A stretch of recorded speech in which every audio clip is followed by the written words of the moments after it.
Now, if you've ever been in the United States, and in particular the nation's capital, Washington, D.C., there are a few must-see places to go and visit and take in. Many are monuments built to celebrate the country's rich and sometimes checkered past. Others are historical tributes to past presidents. Well, our very own Jeff Koinange was recently in the nation's capital, and he brings us the sights and sounds of Washington, D.C. Washington, D.C., the nation's capital.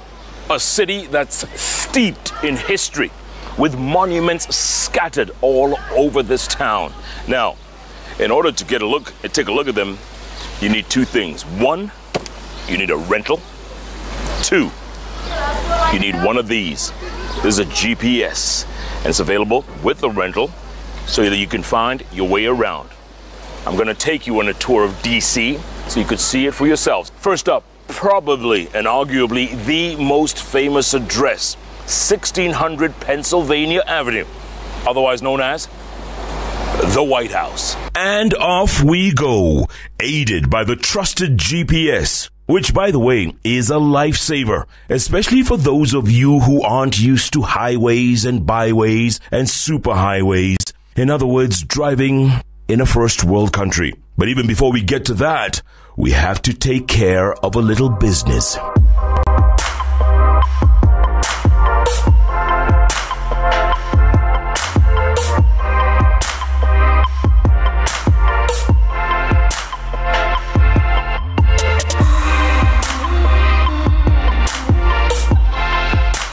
Can I get $30 on pump 4, please? Okay.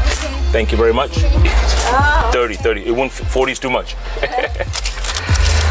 Right here, everything is self-service, right? Yeah. Which is good. Yeah, but some states. Yeah, you have attendance.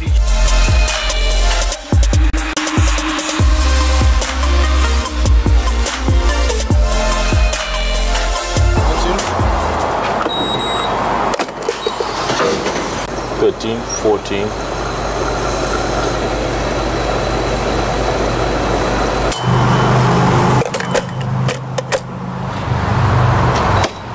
Just like that, self-service, amazing.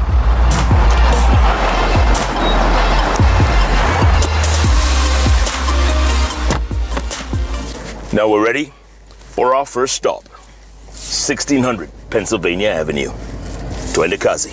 It's about 22 miles or 35 kilometers to the capital, but there are strict speed limits. And here, it is 40 miles an hour. That's about 65 kilometers for the rest of us.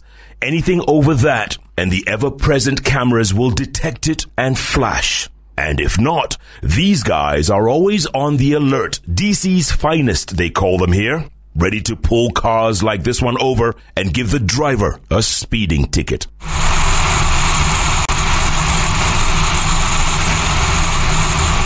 We are finally moments away from the nation's capital. The signs are everywhere, and the crowds a good sign that we are on the right course. Before we get to the White House, it is almost mandatory to make this one's first stop in Washington, D.C. It is the famous Lincoln Memorial, named after one of the U.S.'s most famous presidents, Abraham Lincoln. Abraham Lincoln was president from 1861 to 1865. During one of the U.S.'s most tumultuous periods, the American Civil War, that literally split the country in two, the North versus the South, and all because of slavery, which Lincoln helped to abolish after the North won the war. And today, more than 150 years after his death, millions still come here on a daily basis to pay homage, or simply as a pilgrimage to the man credited with ending one of the world's cruelest stains. Now, there is no doubt that America's 16th president is credited for helping end the Civil War here. But there's a sad ending to his story. One day in 1865, he decided to go out and watch a play in a local theater. As he was watching it, one of the actors pulled out a gun, shot him, and killed him. That was in 1865. But the story doesn't end there. Right here on what they call the Mall is where nearly 100 years later, 1963, the Reverend Martin Luther King gave his famous "I Have a Dream" speech to more than 100,000 people scattered across this mall. And this is what it looked like on that day back in 1963. Because I have a dream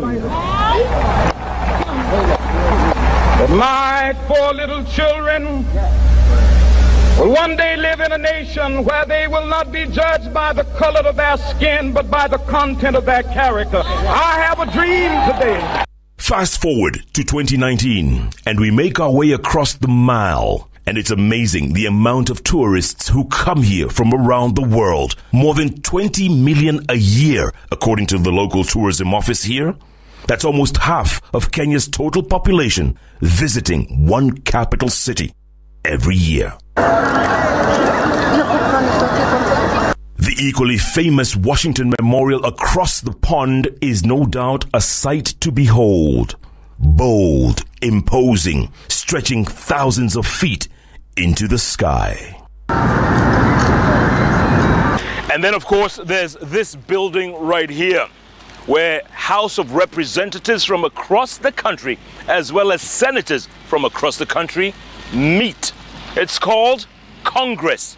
It is the equivalent of our National Assembly. We keep walking and walking and walking. And just like that, we run into a parade right in the middle of the nation's capital. And on any given day here in the streets of the nation's capital, you just never know. You could find yourself in the middle of a parade like this one by the U.S. Armed Forces. And the band plays on as the soldiers continue marching to the rhythm of the drums. And just when we feel we've seen enough, right there in front of us is that universally famous address with armed guards stationed everywhere to protect this revered symbol of freedom and democracy. So after much walking around and obviously security very tight here in the nation's capital, and you can see behind me a restricted sign area, we're finally at the address we told you about. Arguably the most famous address on the planet, 1600 Pennsylvania Avenue. In other words, the White House. At 3 o'clock they shut it down. It's like this every day, they tell us. Tourists from all walks of life making their annual pilgrimage and making sure they record their presence here for posterity. More walking, more monuments, more tourists. And yes, we keep walking until we can't walk anymore.